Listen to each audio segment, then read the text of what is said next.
మరిన్ని డీటెయిల్స్ చూసే ముందు బులెటిన్ లో షార్ట్ బ్రేక్ తీసుకుందాం. Stay tuned.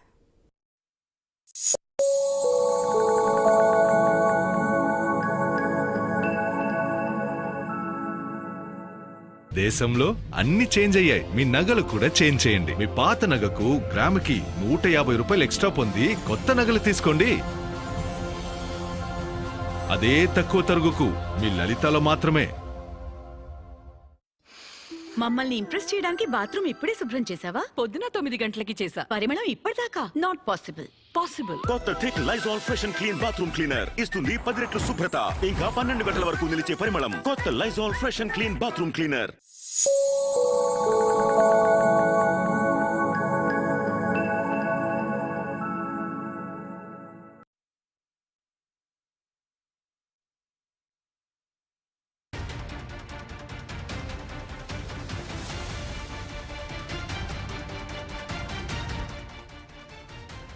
మరొక బ్రేకింగ్ బులెటిన్ లో పాపికొండలకు వెళ్లే పర్యాటక బోట్ల రాకపోకలను తాత్కాలికంగా నిలిపివేశారు అధికారులు. గోదావరి నదిలో పర్యాటక బోట్ల నిర్వహణపై భద్రతాపరమైన ఆందోళనలు వ్యక్తమవుతున్న నేపథ్యంలో ముందు జాగ్రత్తగా ఈ నిర్ణయం తీసుకున్నామని రంపచోడవరం ఆర్డీఓ స్వాతి తెలిపారు.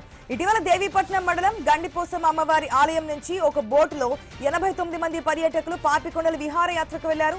దేవీపట్నం పాత పోలీస్ స్టేషన్ ప్రాంతానికి వెళ్లేసరికి సాంకేతిక లోపం ఏర్పడడంతో అప్రమత్తమైనటువంటి డ్రైవర్ బోటును నిలిపివేశారు.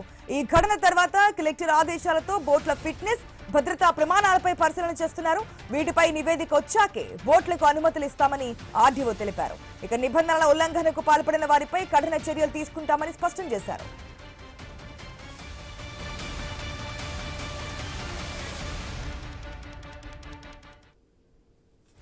పాపికొండలకు వెళ్లే పర్యాటక బోట్ల రాకపోకలను తాత్కాలికంగా అయితే నిలిపివేశారు.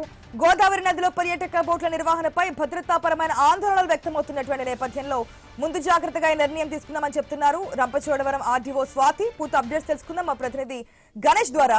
Good morning Ganesh. తాత్కాలికంగా ఏదైతే బోట్లను విహారయాత్రకి వాడేటువంటి బోట్లను కొన్ని కారణాల కారణంగా అంటే భద్రతాపరమైనటువంటి ఆందోళనలు రేగుతున్నటువంటి కారణంగా నిలిపివేస్తున్నట్టుగా తెలుస్తుంది. డీటెయిల్స్ అంటే గోదావరి నదిలో పర్యాటక బోట్ల నిర్వహణ తీరుపైన పలు ఆరోపణలు, భద్రతాపరమైనటువంటి ఆందోళనలు వ్యక్తమైనటువంటి సందర్భంలో ముందస్తు జాగ్రత్త చర్యల్లో భాగంగా పర్యాటక బోట్ల రాకపోకలను అయితే ప్రస్తుతం నిలిపివేయడం జరిగింది. ఆర్డీఓ స్వాతి జిల్లా కలెక్టర్ దినేష్ కుమార్ ఆదేశాల ఇచ్చినటువంటి సందర్భంలో గోదావరి నదిలో నడుస్తున్నటువంటి అన్ని పర్యాటక బోట్లపై ప్రత్యేక తనిఖీలు అధికారులు చేపట్టనున్నట్లు ఆర్డీఓ స్వాతి ఇప్పటికే ప్రకటించడం జరిగింది.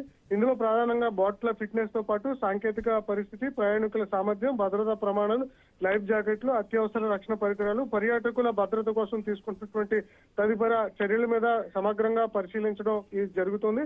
ముఖ్యంగా ప్రయాణికుల భద్రతకు సంబంధించినటువంటి అత్యంత ప్రాధాన్యత ఇస్తూ నిన్న సాయంత్రం ఒక బోట్ అనేది తాత్కాలికంగా సాంకేతిక లోపంతో ఒడ్డునే నిలిచిపోవడం జరిగింది. ఒకవేళ అదే గోదావరి నదిలోకి వెళ్ళుంటే ప్రమాదం తలెత్తి ఉండేది. గతంలో అనుభవం చూసాం. ఒక పడవ మునిగి దాదాపు 20 మందికి పైగా మృతి చెందినటువంటి విధానం కనిపించింది. దేశవ్యాప్తంగా కూడా సంచలనం కలిగించింది. అలాంటి ఘటనలు మరొకసారి పునరావృతం కాకుండా ముందస్తు భద్రతలో భాగంగానే ఈ మొత్తం 15-16 బోట్లన్నింటినీ కూడా ఒడ్డునే నిలుపుదల చేయడం జరిగింది. మొత్తం గోదావరి నదిలో పర్యటిస్తున్నటువంటి బోట్ల సేవలను అయితే తాత్కాలికంగా నిలిపివేశారు. పూర్తిగా పరిశీలించి ఈ ఫిట్మెంట్ అన్ని కూడా అంటే అంతా బాగుందన్న తర్వాత మాత్రమే మళ్ళీ తిరిగి అనుమతించడం జరుగుతుంది. ప్రస్తుతానికైతే పోలవరం పాపికొండల టూర్ ఏదైతే నడుస్తుందో దాన్ని తాత్కాలికంగా అధికారులు నిలిపివేశారు.